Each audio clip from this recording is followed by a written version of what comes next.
వీడియోలో మనము Telugu model paper గురించి డిస్కస్ చేద్దాం. ఇది కేవలం తెలుగు మోడల్ పేపర్ మాత్రమే. రేపు జరగబోయే ప్రీ ఫైనల్ పేపర్ కాదు. 2-3 క్వెషన్ పేపర్స్ కూడా డిస్కస్ చేస్తాను. ప్రిన్సిపల్ ఆఫ్ ఎవాల్యుయేషన్ ద్వారా మీకే చాలా ఈజీగా అనిపిస్తుంది. తెలుగు క్వెషన్ పేపర్ చాలా ఈజీ స్టూడెంట్స్. ఎందుకంటే ఫస్ట్ సెక్షన్ ప్యాసేజ్ ఉంటుంది. ఎవరైనా ఈజీగా రాయొచ్చు 5 మార్క్స్. అండ్ ఫస్ట్ సెక్షన్‌లో థర్డ్ బిట్ కూడా ప్యాసేజ్ 10 మార్క్స్. ఇక్కడ మీరు 15 మార్క్స్ ఈజీగా సెక్షన్‌లో సెకండ్ బిట్ కొంచెం ట్రిక్కీగా ఉంటుంది. పద్యం ఇచ్చి ప్రతిపదార్థమైన అడగొచ్చు. లేకుంటే పద్యం పూరించి భావమైన రాయమని అడగొచ్చు. ఏది అడుగుతాడో చెప్పడం కష్టం. ప్రతిపదార్థం అడిగాడు. సో, నేను ఈ ప్రతిపదార్థానికి ఆన్సర్స్ కూడా ఇస్తాను స్టూడెంట్స్. ఈ లింక్‌ని డిస్క్రిప్షన్ పార్ట్‌లో పెడతాను. You can download and prepare. ఇది కేవలం మోడల్ పేపర్ మాత్రమే. I am very clear on this. So, ఈ క్వెషన్ పేపర్‌లో మనకి పద్యం పూరించి భావం రాయమన్నాడు. కార్యరాజులు, వేద వేద పురాణ శాస్త్ర ఈ రెండిటికి పద్యం పూరించి భావం రాయాలి. సో, పద్యం పూరించి భావం రాస్తే 5 మార్క్స్ ఎలా డివైడ్ అయితాయనేది నేను ఇప్పుడు ప్రిన్సిపల్ ఆఫ్ వాల్యుయేషన్‌లో చూపిస్తాను. సో, క్లారిటీగా లేదు students. But I will try to say it. పద్యం పాదభంగం లేకుండా రాస్తే 2 మార్కులొస్తాయి. భావం అర్థవంతంగా రాస్తే 2 మార్కులు. అక్షర దోషాలు లేకుండా రాస్తే 1 మార్కు. అంటే పద్యం రాసినందుకు 2 మార్క్స్ ఉంటుంది. Without mistakes 1 mark. 3 మార్క్స్. భావం రాస్తే 2 మార్క్స్. చాలామంది పద్యం పూరించి వదిలేస్తారు. వాళ్ళకి 3 మార్క్సే వస్తాయి. ఎంత పర్ఫెక్ట్‌గా రాసినా, నీట్‌గా రాసినా, స్పెల్లింగ్ మిస్టేక్స్ లేకుండా రాసినా. కాకపోతే దానికి భావం రాయాలి స్టూడెంట్స్. Very important. 2 మార్క్స్ ఉంటుంది. సో, ఓన్లీ పద్యం రాసినందుకు 2 మార్క్స్, భావం రాస్తే 2 మార్క్స్, మిస్టేక్స్ లేకుండా రాస్తే 1 మార్క్. మొత్తం 5 మార్క్స్ ఈ విధంగా డివైడ్ అయినాయి. ఇప్పుడు వ్యక్తీకరణ సృజనాత్మకత గురించి చూద్దాం. వ్యక్తీకరణ సృజనాత్మకతలో షార్ట్ ఆన్సర్స్ ఉంటాయి, లాంగ్ ఆన్సర్స్ ఉంటాయి. First short answers. షార్ట్ ఆన్సర్స్‌లో 4 క్వెషన్స్ అడుగుతాడు. 3 మార్క్స్ ఈచ్ 12 మార్క్స్. నరరూపుడైన పుట్టియున్న రాక్షసుడు అని కవి ఎటువంటి వారిని అంటున్నారు. సో, ఈ విధమైన కొటేషన్స్ ద్వారా తెలుగులో అడుగుతాడు స్టూడెంట్స్. షార్ట్ ఆన్సర్స్ ఎస్పెషల్లీ జాగ్రత్తగా చదువుకోండి. సిరి మూటగట్టుకొని పోవంజాలిరే. ఇంతకుముందు చెప్పినట్టు ఈ విధమైన కొటేషన్ భావంలో ఉన్న క్వెషన్సే చాలా మటికి అడుగుతారు షార్ట్ ఆన్సర్‌లో. అనడంలో బలిచక్రవర్తి ఆంతర్యం ఏమై ఉంటుంది? సో, కంపల్సరీ ఒక కవి పరిచయం ఉంటుంది. కవి పరిచయం నేను డిస్క్రిప్షన్ పార్ట్‌లో పెట్టాను స్టూడెంట్స్. హావ్ ఎ గ్లాన్స్ అవే వస్తాయి. ఇక్కడ ఆలిశెట్టి ప్రభాకర్ గారి గురించి అడిగాడు. చదువుకుంటే కలిగే లాభాలు తెలపండి. ఇది జనరల్ క్వెషన్ ఆన్సర్.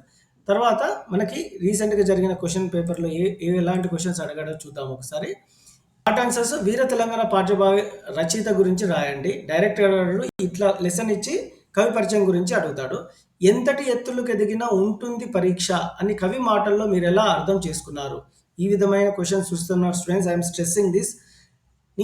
నీ ప్రాంత భాష వింటుంటే నీకు ఎలాంటి అనుభూతి కలుగుతుంది? ఎందుకు? అక్క రచ్చబండను రాగి చెట్టుని ఎందుకు మెచ్చుకుంది?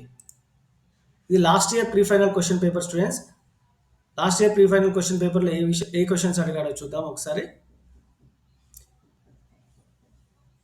అనవుడు నల్ల నవ్వి అనే పద్యం ఇచ్చాడు. తెలంగాణ భవదీయ. షార్ట్ ఆన్సర్స్‌లో ఏం అడిగాడో చూద్దాం. జంకని అడుగులు కదిలితే అది దారవుతుంది అనే వాక్యం ద్వారా విద్యార్థులకు సీనారే ఇచ్చే సందేశం ఏమై ఉండవచ్చు? వలది దానము గీనమున్ బనవము వర్ణిన్ అనే మాటలు ఎవరితో అన్నారు? ఎందుకు? కొత్త బాట పాఠ్యకవి రచయిత్రి గురించి రాయండి. గోల్కొండ రాజులు తెలుగు భాష సాహిత్యాలను ఎలా ఆదరించారు? లాంగ్ ఆన్సర్ ఏముందో చూద్దాం. దానశీలం పాఠ్యభాగ సారాంశాన్ని మీ సొంత మాటల్లో రాయండి. సారాంశానికి అడగొచ్చు. ఇక్కడ ఆప్షన్ ఉంటుంది. జీవన భాష్యం అందించే సందేశాన్ని వివరించండి. వీర తెలంగాణ పాఠ్యభాగ సారాంశాన్ని సొంత మాటల్లో రాయండి. దీనికి ఆప్షన్ ఇది కొత్త బాటనే. ఇంతకంటే కొత్త బాట, మంచి బాట ఇంకెట్లుంటుంది అని అక్క ఎందుకన్నదో వివరించండి. దీనికి ఆన్సర్ చూడొచ్చు. సీతారామ లక్ష్మణులు వనవాసానికి వెళ్ళిన వృత్తాంతాన్ని తెలపండి. ఇది రామాయణంలో ఈజీగా రాయొచ్చు, సొంతంగా రాయొచ్చు. రావణుడు మారీచుని సాయంతో సీతాదేవిని అపహరించిన వృత్తాంతాన్ని రాయండి. సో, వీటికి లాంగ్ ఆన్సర్స్ అన్నీ నేను వీడియో చేశాను స్టూడెంట్స్ రీసెంట్‌గా. డిస్క్రిప్షన్ పార్ట్‌లో పెడతాను. Please have a glance. సృజనాత్మకతలో ఒక లేఖ ఉంటుంది. దీనికి ఆప్షన్‌గా సంభాషణ అంటే కన్వర్జేషన్స్ ఉన్నాయి. లాస్ట్ ఇయర్ క్వెషన్ పేపర్స్ చూద్దాం ఒకసారి. Last year pre final question పేపర్‌లో ఏం అడిగాడంటే తెలంగాణ విముక్తి కోసం పోరాడిన వీరుల ప్రత్యేకతను వీర తెలంగాణ పాఠం ఆధారంగా తెలపండి. నగరం చిక్కు వీడని పద్మ వ్యూహం అని కవి ఎందుకు అన్నాడు? నగర గీతం ఆధారంగా వివరించండి. ఇది పద్య భాగము. గద్య భాగం నుంచి భాగ్యరెడ్డి వర్మ ఆది హిందువులకు చైతన్యపరచడానికి చేసిన కృషిని తెలపండి. చాలా ఇంపార్టెంట్ స్టూడెంట్స్. ఎవరి భాష వాళ్ళకు ఎందుకు వినసొంపుగా ఉంటుందో వివరించండి.